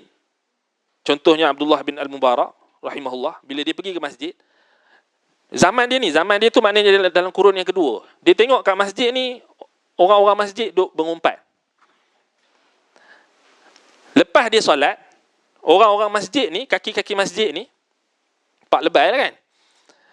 Ajak dia, asal kami tengok engkau ni Ibnul Mubarak, lepas solat je engkau keluar balik. Kenapa tak duduk dengan kami dulu? Bayangkan zaman tu. Kurun yang kedua Hijrah. Kemudian apa kata Abdullah bin Mubarak? Aku mentelaah kitab-kitab yang ada di dalamnya perkataan sahabat, tabi'in dan salaf. Lebih baik daripada aku duduk bersama kamu mengumpat manusia. Sebab wa hasuna ulaika rafiqa. Maksudnya ulama salaf dulu mereka, bila mereka dalam keadaan yang ghurbah ni maknanya kita rasa terasing. Terasing ni maknanya terasing dengan ketaatan. Maknanya bila kita nak ikut sunnah Nabi, orang akan pandang serong. Bila kita nak ikut sunnah Nabi, maknanya orang akan sisihkan kita. Itu maksud ghurbah. Bila kita nak ikut syariat, maknanya orang akan tuduh kita macam-macam. Orang akan sisihkan kita. Keluarga kita sendiri pun akan sisihkan kita. Ya, hak mereka kita tunaikan. Tetapi kita akan rasa, kadang-kadang mungkin kita akan rasa terasing. Tapi macam mana kita nak mengubati keterasingan kita tu? Antaranya adalah dengan kita melazimi jalan orang-orang yang Allah Ta'ala kata tadi, an-nabiyyin was-siddiqin wasyuhada was-salihin. Sebab tu Allah tutup ayat tu, wa hasuna ulaika rafiqa. Maknanya mereka itu sebaik-baik teman yang kamu kena berteman dengan mereka. Jadi persoalan ni sekarang ni, kita sahabat Nabi, tabi'in, Nabi-Nabi ni dah wafat, betul tak? Kita dah tak boleh bersahabat dengan dia orang. Macam mana praktikal nak sahabat? Ulama salaf tunjukkan kepada kita, antaranya mentelaah perkataan mereka. Antaranya Quran, kalamullah, kemudian hadis-hadis Nabi SAW, kemudian perkataan sahabat, kemudian kita baca tentang salaf. Sirah mereka, sejarah hidup mereka. Itu antaranya. Cara kita nak mengubati keterasingan yang kita hadapi apabila kita nak berpegang teguh dengan sunnah Nabi. Memang kita akan terasing. Kan? Terasing. Kita bukan sengaja mengasingkan diri, tetapi bila kita nak pegang sunnah, dia akan, di keterasingan ni bukan maksudnya by physical saja, bahkan keterasingan dari sudut maknanya dari rohani. Kan? Jadi itu yang sebaiknya. Macam kita dalam konteks kita, alhamdulillah kita ada majlis ilmu. Kita hadir ke majlis ilmu, paling kurang sahabat-sahabat kita mengubat maknanya kesedihan kita, nasihat mereka, celoteh mereka yang ada dalam majlis ilmu, kita dapat berkongsi, kita dapat dengar nasihat dan sebagainya daripada guru-guru kita dan seumpamanya. Dan itu contohnya. Sebab itu kalau kita tengok balik, wa hasuna ulaika rafiqa tu, di zaman sekarang ni kita tengok memanglah kalau kita baca media-media sosial tu, semuanya subhanallah menyakitkan hati kita. Kalau kita buka berita saja, semuanya berita yang negatif. Ini kena nasihat kat anak-anak kita, jangan tengok sangatlah berita-berita ni. Sebab dia akan membawa kepada negatif. Kan? Maksud kerana apa? Kerana kalau kita buka tentang berita-berita yang ada sekarang ni, banyaknya kes-kes jenayah. Dan kadang-kadang tu anak-anak ni tak sesuai pun untuk mereka melihat. Kalau mereka lihat, dia orang tanya kita, apa benda maksud ni? Kan? Maknanya benda-benda yang tak baik tu banyak. Sebab itu kita kena gantikan dengan apa? Wa hasuna ulaika rafiqa, maknanya kita kena sibukkan diri dengan ilmu. Dan itu sebenarnya yang kita boleh ta'ammul dan kita boleh tadabbur pada makna wa hasuna ulaika rafiqa, mereka itu sebaik-baik teman. Ya, ini yang kita sebutkan siratal mustaqim, dan ini tafsir yang pertama daripada Quran. Quran ditafsirkan dengan Quran, tafsir siratal mustaqim. Baik, insya-Allah kelas akan datang kita akan bincangkan tafsir daripada sahabat. Tafsir daripada sahabat dan tafsir daripada Nabi SAW tentang ghairil maghdubi alaihim waladdallin. Kita akan perincikan tafsirnya daripada Nabi kita SAW dan juga para sahabat. Kemudian kita akan masuk membahaskan tentang perbahasan yang lebih terperinci tentang sirat ini dari sudut akidah. Naktafi bihadzal qadar, aqulu qawli hadza wa astaghfirullah li wa lakum. Subhanakallahumma wa bihamdika asyhadu an la ilaha illa anta astaghfiruka wa atubu ilaik. Wa sallallahu ala Muhammadin wa ala alihi wa sahbihi wa baraka wa sallam. Alhamdulillahirabbil alamin. Wassalamu alaikum warahmatullahi wabarakatuh.